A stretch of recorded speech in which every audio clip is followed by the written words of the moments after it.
Let me tell you the sad reality about what's really going on in this country right now. And I'm going to mention at the end of this something that I haven't really seen anybody talking about that can have devastating consequences for all of us, the 99% anyway. So, all this DOGE stuff, fraud and waste, whatever, USAID, all this stuff, DEI, whatever, all of that is a distraction. For those of you that believe this DOGE thing, cleaning up the government, I can almost guarantee you most of you are well aware of the government trying to distract us, right? But for some reason you don't see that that's what's happening right now, right? Because the side that's doing it is the side that panders to you. But here's the reality. What are they really doing? Number one, the election was based a lot on inflation, cost of living. People were struggling. Donald Trump has successfully branded himself as the successful businessman, and he's the one who can fix the economy and all this kind of stuff. So that's what people were really voting on, right? They were struggling, and they thought he was going to come in and make things right. He was going to bring this golden era of people doing much better, making America great again, right? But those same people didn't notice that he didn't have a plan to do that, right? He was asked about how he's going to do it.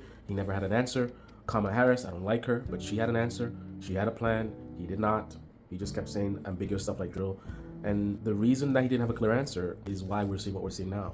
So as soon as he gets in office, what does he do? He doesn't have a plan to make things better. He doesn't have a plan to help out regular Americans who are struggling. So he needs to distract you with something. So we go into this cleaning up the government, fraud and waste. And if you really pay attention, most of the stuff they call fraud and waste is just stuff they don't like. So it's like, this program is some trans thing. Think for a second. Do you really think that the only fraud and waste is all conveniently somehow connected to culture wars? You don't think there's any other fraud and waste that got nothing to do with culture wars? What about defense contractors, right?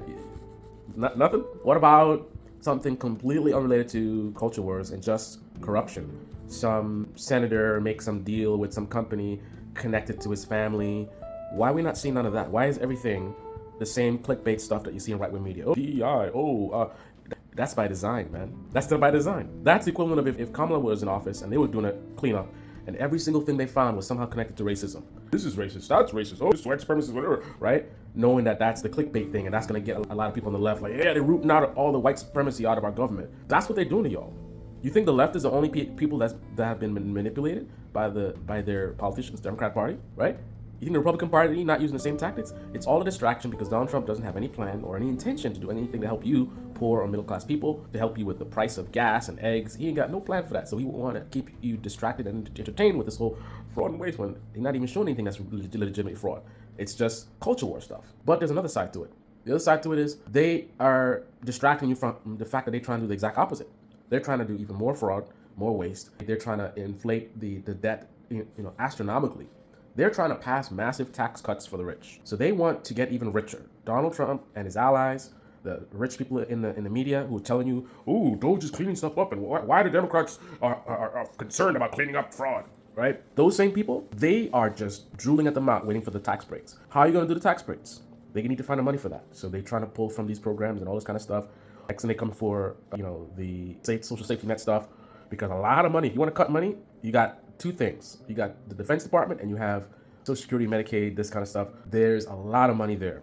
So that's what they're looking for, trillions of dollars to give to the ultra rich who are already super rich. They got super rich during the pandemic. And as if that's not enough. So they just came off a wave of so much money that they've been making. And now they want more. They want to bleed you dry till you got nothing. Remember all that narrative about the economic forum? They want you to own nothing.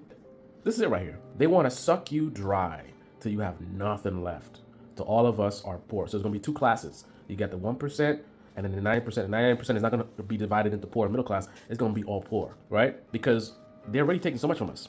The reason why you don't get paid what you're supposed to get paid, because people at the top have been just taking more and more. They're increasing their salary, rewarding themselves with more stuff, tax breaks, all this kind of stuff. And now they're about to do another big one of the biggest wealth transfers ever. But here's the final knockout blow that I haven't heard anybody talking about. At the same time that this is happening, it's the worst possible time ever, because AI is threatening to take our jobs. It's already happening, it's already started, and it's only going to get worse. Right now, in the programming world, junior programmers are in trouble. So these are people who could have worked hard, got the American dream, they got a nice house, whatever it is, raising their family.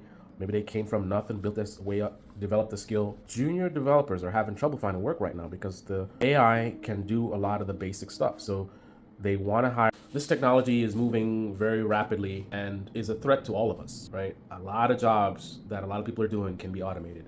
Right now, we have the capability, you combine large language models like ChatGPT with other technologies. And if you're a salesperson, we can right now have a system that calls people, makes sales calls, sounds like a real person, can engage in conversation. It's not the dumb stuff we saw in the past. Can answer questions, indistinguishable from a person. So a lot of retail jobs, a lot of sales is done online now.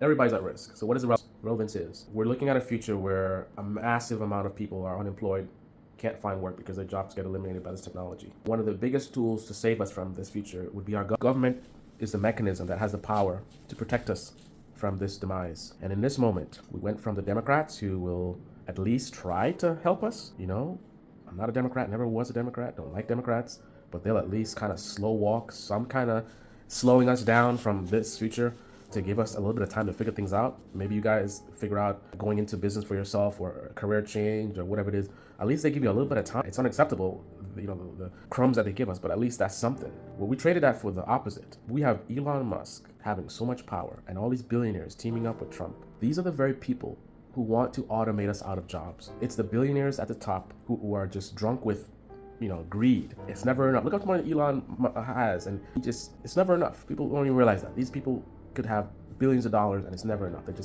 You can't turn it off. Whatever it is that got Elon Musk to have the money he has now, that's not something you turn off. You don't get a certain amount of money in the bank and then you're like, okay, I've solved everything, I'm good now. No, man. That type of person, they never stop. It's never enough. And these people, the very people who are pushing towards automating our jobs away, are now controlling the government. The only thing that could potentially save us. So it's like, I don't know, you're at a military base and for some reason, 95% of the people at the base are not there. And at that moment is when an attack occurs. So you're under attack and you're alone. That's what we're headed into. We're under attack by this technology that can take our jobs. How are you gonna eat? How are you gonna survive if you can't find work? How are you gonna find work when AI takes away a lot of the work that we have? And this stuff moves very quickly. It may seem like it's a long way, you know, look at DeepSeek, how they came quick like that. There could be, in the future, another major innovation that accelerates this process, and within a couple of years, you could see 30% job reduction. This is a time where we really need our government to do what it's supposed to do. So if Kamala had won, we would really need her to do a lot more than she probably was going to do. But what we don't need is a government that will 100% betray us. You hear Trump talking anything about AI taking our jobs and he going to protect our jobs? You hear him talking anything about this? Is he focused on anything about the cost of living, gas prices? Is he talking about any of that stuff? Or is he busy distracting you with, oh, DEI, this thing with the trans, whatever? Clickbait. We're running out of time as a people, as a country. The last Trump term, you know, we still had significant time, but look at what has happened since then and now with this AI technology. Another 4 years of the government pouring gas on this technology that is going to replace us. What's it going to look like at the end? I'll tell you what, America is definitely going to be great again, but not for us, not for the liberals, conservatives. If you're a part of the 99%, I don't think it's going to be great for you. But it's kind of like the lobsters in the pot boiling. You're sitting in the pot and it's boiling, and you're sitting there, trans DEI, and all of a sudden it's like, holy shit, I'm boiling. That's what's happening in this country right now.